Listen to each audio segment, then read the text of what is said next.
really good to be with you guys this morning. I just keep saying this to people, but, church was weird for years, for lots of different reasons, right? We had a pandemic, and, there were lots of times Linda and I were doing church from our living room, the screen house. I think we did it from New York, from our daughter's house a couple of times. Then we had a little political upheaval and some cultural issue upheaval, and it was just weird. And I don't think I've shared this analogy with all of you, but I shared it with somebody this week. It feels like, so when we go to Haiti, we normally fly southwest out of Haiti, and it's a low-level flight. But if we go north, which is rare, but I have done it, and you're in a small plane, in order to clear the mountains that ring Port-au-Prince, you have to fly back and forth several times before that small six-seater plane can get high enough to go over the mountains.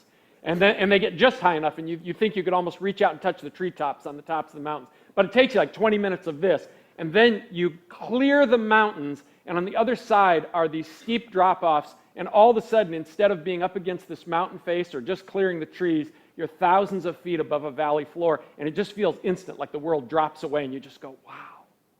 That's how church feels to me these days. And I just want to say that. Like, we had these tough years, working through big issues, people struggling to find their way with these cultural and political issues. Not that, people are still finding their way with a lot of that stuff. Getting through the pandemic, and pastorally, it just felt like trying to captain a ship in a storm.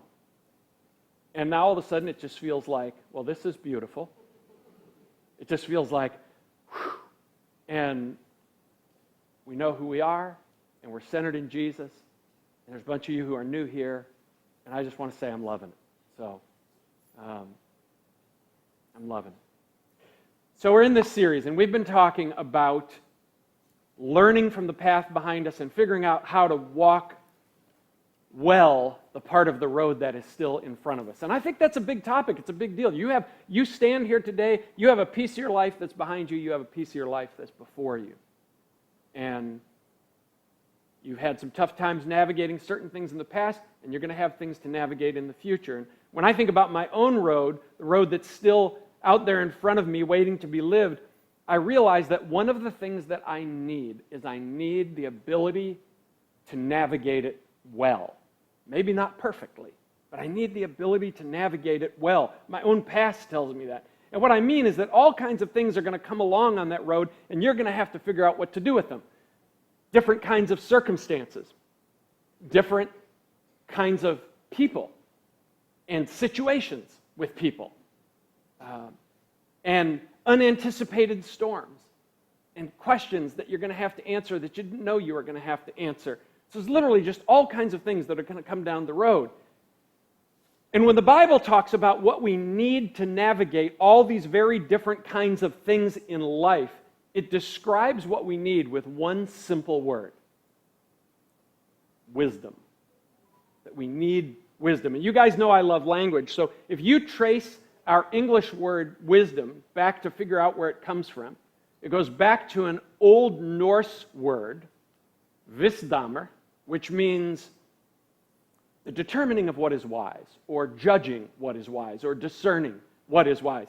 But if you trace our English word wisdom back as far as you possibly can to its earliest antecedent, it will take you about 6,000 years back to a Proto-Indo-European word that simply means this: to see.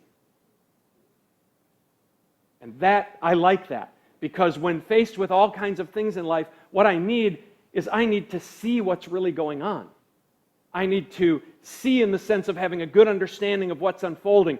I need to see in terms of trying to figure out what is right or what is good in this situation, and how can I navigate toward the good in a given circumstance or relationship? How can I make a good decision about what to do or how to handle whatever it is that's before me? I need to see some things that maybe I haven't been able to see in the past. The hard part about preaching a sermon about wisdom is that I can't say to you, hey, this morning, let me give you all the pieces of wisdom that you'll need to, right, in the next 25 minutes. I know some of you are like, could you?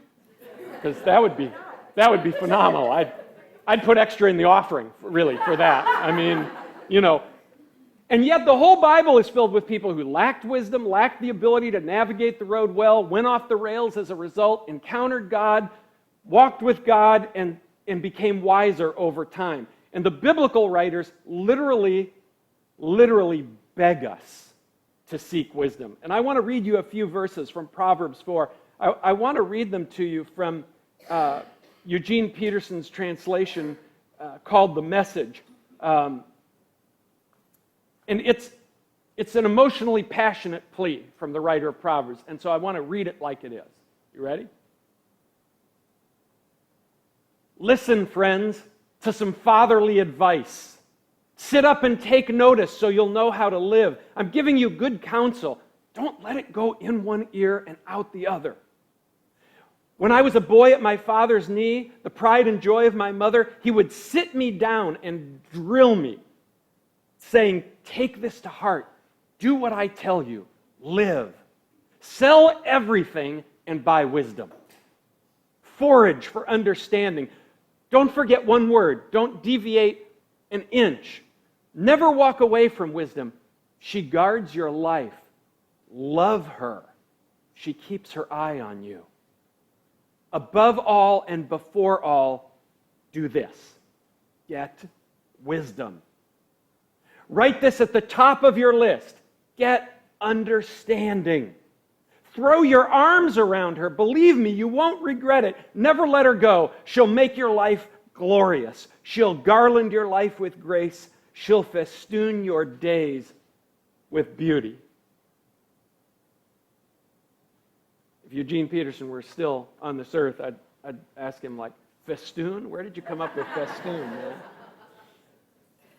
But I love that. It's an emotional, passionate plea for us to look for wisdom. But one thing that you have to be careful about is confusing wisdom and knowledge. They're related because there are things that you need to know, right, in order to navigate well, but they're not the same. You hear this, for example, when Paul says in 1 Corinthians 8:1, knowledge puffs up, but love builds up. So, for one thing, wisdom understands that knowledge is supposed to take you somewhere good, that knowledge is not an end in itself. Sometimes we as Christians treat our religious knowledge as an end in itself. Well, I know this about God. Well, I know this in the Bible. I know these things. But when Paul says knowledge alone puffs up, but love builds up, he's saying it's good to know. That knowledge is supposed to go somewhere. It's supposed to take you down the road somewhere and help you out in some way. And so the rest of the verse there in 1 Corinthians 8:1, it says this. So the one who thinks he knows should take heed, for he does not yet know as he ought. In other words, he needs to know more because he needs the wisdom that will make what he knows actually fruitful. So don't get to that place where you say, yep, got it all figured out. Because the truth is, you always need more wisdom. I think religious people often think that because they have the precepts of their religion, the morality it has taught them, the particular list of do's and don'ts, thank you. Religious people think that because they have, thank you, Simi, that because they have the morality that their faith has taught them, that because they have the do's and don'ts that their religion has conscripted them into, or the assurance it has given them that they are securely in the right belief system, I think oftentimes religious people think that because they have those things, they have wisdom. But can I tell you something? If we pay attention, we will see over and over again that this is absolutely not automatically true.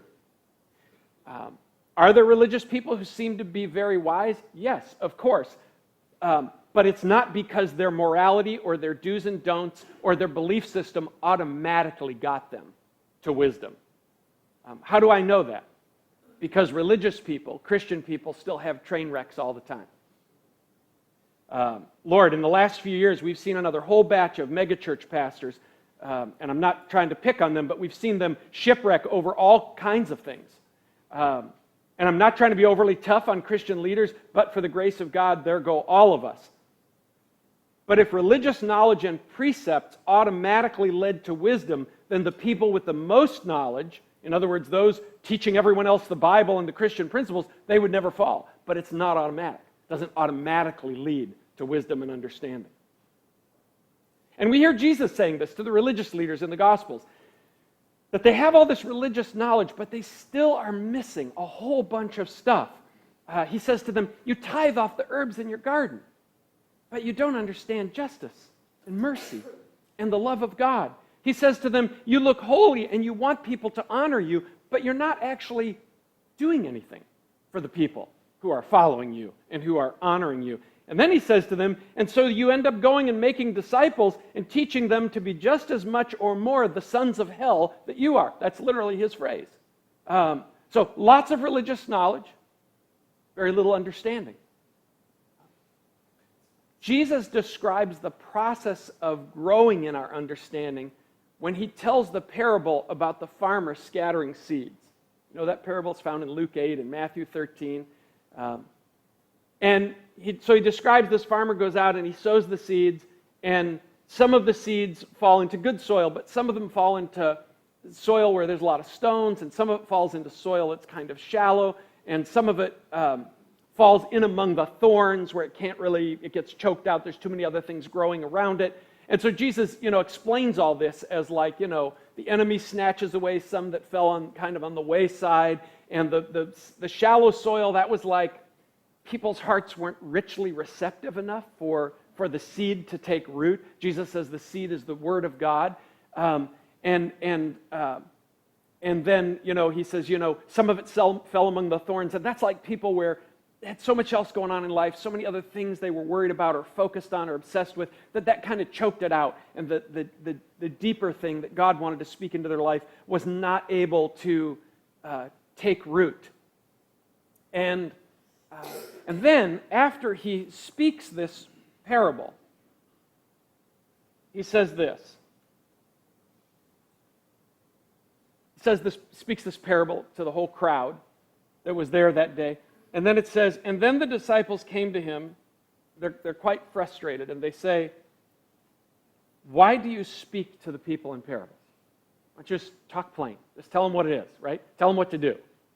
And a lot of people like that. A lot of people want to go to church, they just want the pastor to tell them what to do and what not to do. They don't want to think. So why don't you just talk plain to the people? And Jesus said to them, because it has been given to you to know the mysteries of the kingdom of heaven, but to them it has not been given. Jesus isn't talking about like withholding something. Jesus is saying, you guys hang out with me 24/7. So you get in on all these mysteries and secrets of the kingdom. But these other folks, they're not. So he says, for whoever has, to him more will be given, and he will have an abundance. But whoever does not have, even what he has, or I like how Luke phrases Jesus' words. Luke says, even what he seems to have, is how Luke puts it. Even what he seems to have will be taken away from him. Therefore I speak to them in parables, because seeing they do not see, and hearing they do not hear, nor do they understand. Now, Jesus he's saying that what he's saying in essence, in basic form, is he speaks in parables because people aren't seeing and they're not understanding. They don't have wisdom. They don't have understanding. So he tells them these stories that cause them to wonder, that are kind of enticing, kind of intriguing, kind of confusing. And so they hear him talk about the farmer scattering the seeds, and they go, what is he talking about? And that's exactly what Jesus wants them to do, is to lean in and say, well, what is he talking about? But then there's that part where he says, but whoever has, to him more will be given, and he will have abundance. But whoever does not have, even what he has or what he seems to have will be taken away. And I used to think, that's just mean.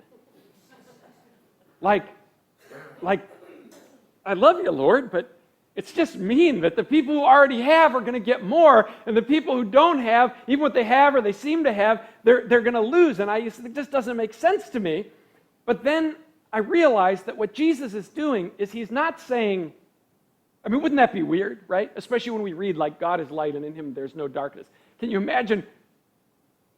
It'd be like a parent looking down at their children at the dinner table and saying, Johnny's got food. I'm going to put more on his plate. Tommy doesn't have any food on his plate. I'm going to take his plate away. He doesn't get anything. It's like, what doesn't make any sense? What Jesus is really doing is he's actually explaining how it works. He's explaining how wisdom and how understanding works. He's saying that if you get on this journey of seeing, right? He says they're never seeing, they're never understanding. But once you start, to him who is open to this receiving, they're going to receive more. More will be given. But to the one who doesn't have, who never steps on that journey, who's not looking for wisdom, they're not looking to understand life more, God more, or themselves more, they're just not looking to understand more, all kinds of things are going to slip. Even what they seem to have is going to slip through their hands because they're never going to get rooted and centered in the things that matter most. Jesus is telling us how wisdom works. So I want to tell you a few of my own experiences of finding wisdom this morning. And I want to tell you a few, but each of them really short because I want to illustrate this. I want to talk about how this has happened to me. How in finding some, then more came, and in finding something else, then more came. So just going to tell you some little stories. So when I was in my 20s, and some of you have heard some of these stories, so bear with me. When I was in my 20s, Linda and I had been for years in the kind of Christianity, the kind of church that was very externally focused, very focused on rules and regulations, pretty legalistic. But I had begun to get exposed to some teaching outside our church that was convincing me that the real action in the Christian life takes place in here. Takes place here and here. That it's not just a bunch of rules and things you have to do. That God is that what really changes us is when we experience a change in our minds and hearts, like an internal transformation. And Jesus talks about this. I just hadn't really seen it. So I began to get exposed to this teaching. And one of the guys that was teaching this stuff that I was listening to said, he taught one time that everything you do for a reason, even if you don't see it. Like there's a motive behind it. Every behavior you have, everything you say, everything you do, you're doing it because it does something for you, good or bad. It accomplishes something. So you have these motives, but you don't necessarily see all your motives. So I was like, wonder if that's true, right? 27-year-old Fran Lehman. I wonder if that's true. So I said, Lord, show me my heart. Show me my motives. And God went, okay. And he pulled back the curtain, and I was like, Now, it wasn't all bad, but it wasn't all good.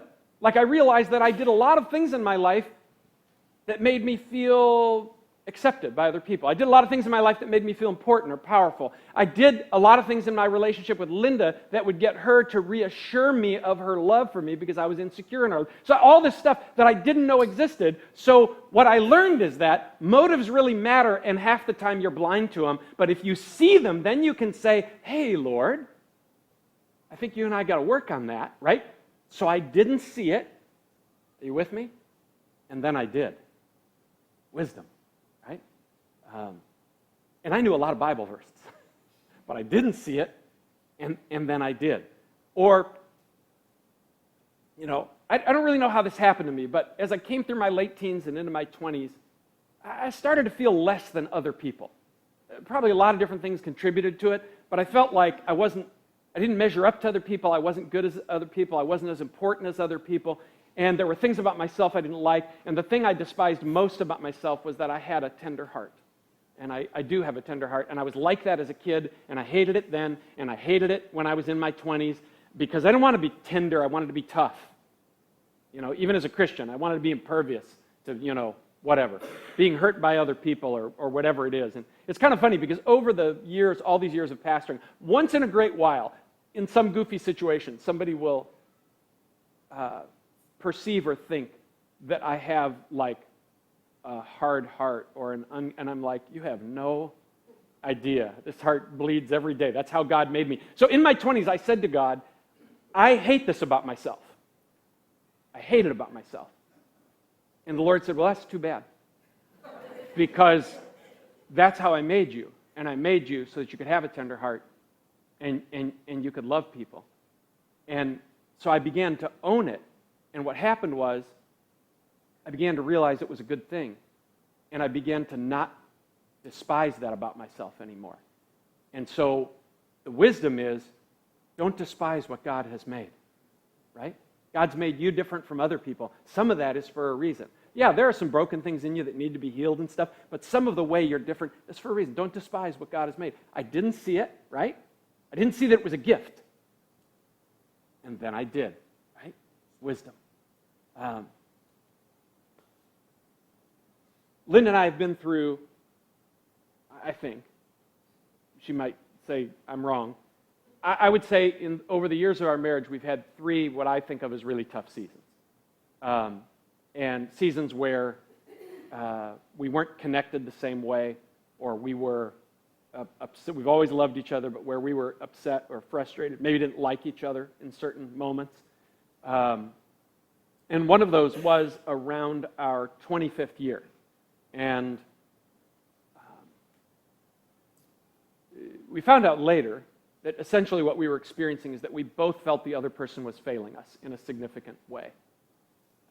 We were experiencing life differently. That's probably fair to say, right? And hers was centered in her family and her parents' struggles as they were aging. Mine was centered in church turmoil and a new mission on the southern peninsula of Haiti and everything I was trying to live up to in those realms. And we both felt the other one just didn't understand what we were going through, and we grew distant over a period of time, months or a year. And I, because I am so wise, was very sure that all the culpability lay with her. I know you've never thought that in any relationship you've had, but I did, because I couldn't imagine what I was doing wrong. And when we finally, as they say, put all our cards on the table and had the big over it, she told me how I was letting her down. And she was right. And I had been learning this because I'd been married for 25 years. If you haven't learned anything by 25 years, maybe you're not going to. So I had been learning this, but I really learned it at that point. That you're not going to keep this companionship and this love if you don't have the humility to admit that you've made a mistake, and the humility to weep over the way you've hurt the person that you love, and the desire to change and to grow. I didn't see it, and then I did. One of the things Linda and I talk about in our marriage at this point is we don't really fight like we used to. I'm not saying we never get irritated with each other. You know, she says, go for a walk with me. I'm like, you know, and she's like, get off your butt and go for a walk with me. You know, I mean, I'm not saying we never get irritated with each other, but don't fight in the same way like we used to. Because we both know that you can do that, but where you're going to end up is you're going to end up sitting face to face saying, tell me, I need to hear it, and working it out. Is that fair? Still love me? After I talk about our marriage? I didn't see it, and then I did. Now, this last one I want to tell you about is really Linda's wisdom, not mine, but I'm preaching, so I'll tell the story. So there was a season in our church. You know, how many of you know that people in church always love each other, always get along, never hurt each other, never disagree with each other? Anybody buy that? All right. Have you ever heard this saying? I love this. If you ever find the perfect church, don't join it because it would be a shame to ruin it. So we've had our seasons as a church. Every church does. A church that tells you, you know, we've had times where somebody gets upset with somebody else. And years ago, it doesn't happen this way so much now, but because I think we're healthier. But years ago, you know, two people would, you know, somebody would feel hurt by somebody else, and then it'd get more angry, and then they'd just say, I'm leaving. You know, and you say, well, why don't we sit down? And no. Leaving. And anyway, we were in a particularly difficult people situation with somebody, and they were ramped up. And you know what happens when someone gets ramped up in a family or a community is they draw other people into their orbit. You know, it's like, you know, you could do a whole sociological study on that. And so at some point when this situation was like, oh my Lord, what are we going to do with this person or this situation? Linda, I think we were at home talking about it, and she had this like epiphany this revelation, and she said something that I have never forgotten. She said, "We will not be a dysfunctional family in this church." And I was like, oh? We won't do it. It's not what God wants us to be. He wants us to be loving and healthy. And yes, there's stuff to work out between people. We're not going to be a dysfunctional family in this church. And I realized that's it, because we are family. Look around this room. We are family. And what came out of that, that was like a new metaphor for this kind of situation in our church community.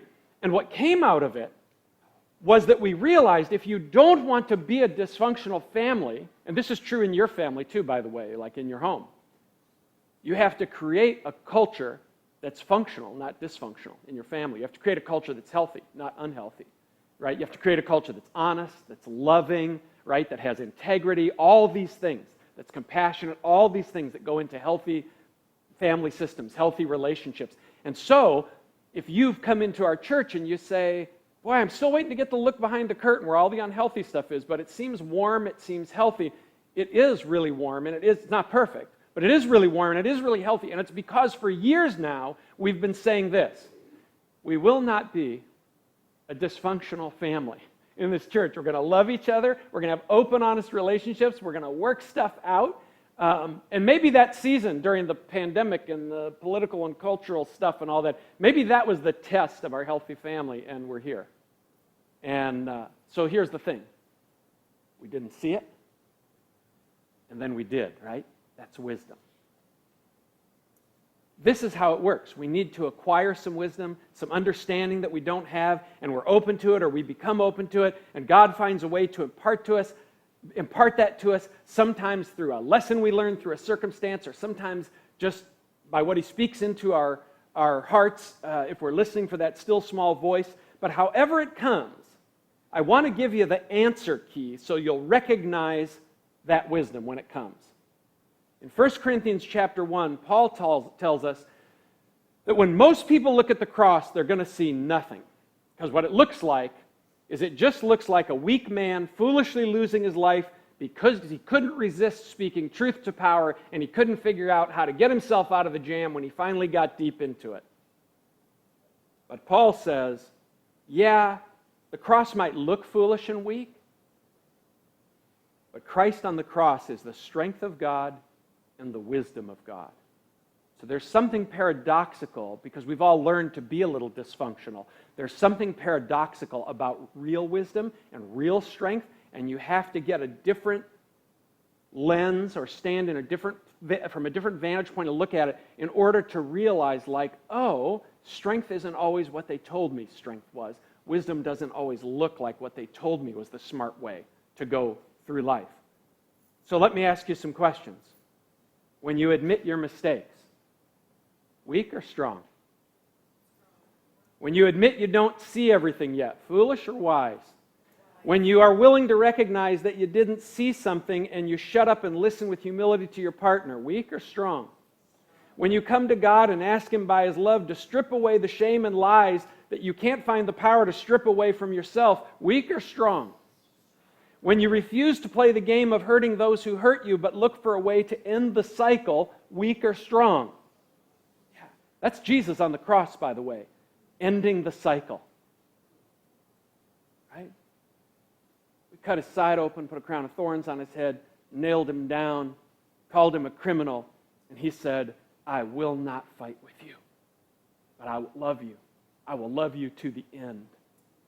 And we're sitting here this morning because that has conquered our hearts. So when you find wisdom, it's going to look a lot like Jesus. And by the way, sometimes you're just going to need a direct impartation of wisdom from God, and that's okay. I have that, I think I do. In James chapter 1, James says this: if any of you lacks wisdom, let him ask God, who gives to all liberally and without judgment, and it will be given to him. Sometimes you can't figure it out. Your storehouse of learned wisdom isn't quite up to it, and you have to say, God, I don't know what to do. And I have a lot of stories for that, but I'll tell you one. Some of you know this story, but it was a big deal to me because we wouldn't be sitting here this morning if it wasn't for this story. Or you might be sitting here, but I wouldn't be standing here. at a point in our church's life where we were going through a transition to some good things, but sometimes when you go to transitions to good things, not everybody likes them. So I was under a lot of fire from people, under a lot of criticism from people. I know you all think I'm the greatest thing since sliced bread, so you just can't even imagine that, but I'm joking. But I was under a lot of fire from people. And I really felt like I couldn't do it anymore. You know, have you ever been in that place where you felt criticized enough that you just felt like, man, and you're getting up every week and preaching and trying to, give direction to a church. Just like, man, just don't think I can do this anymore. And God, unless you got some magic, I might have to bow out. And so I decided to take a whole day and go walk in the woods and let God talk to me. So I went out in the country and I found the woods and I went for a walk all day and I poured out my heart to God and God didn't say anything. And I'm like, well, that's just great. That's kind of how I felt. That's just great, like I'm at the end of my rope, So I said, I was so depressed. I mean, have you ever been really depressed? I was so depressed. So I said, all right, I walked out of the woods and I started to walk up to the parking lot where my car was parked at this forest preserve.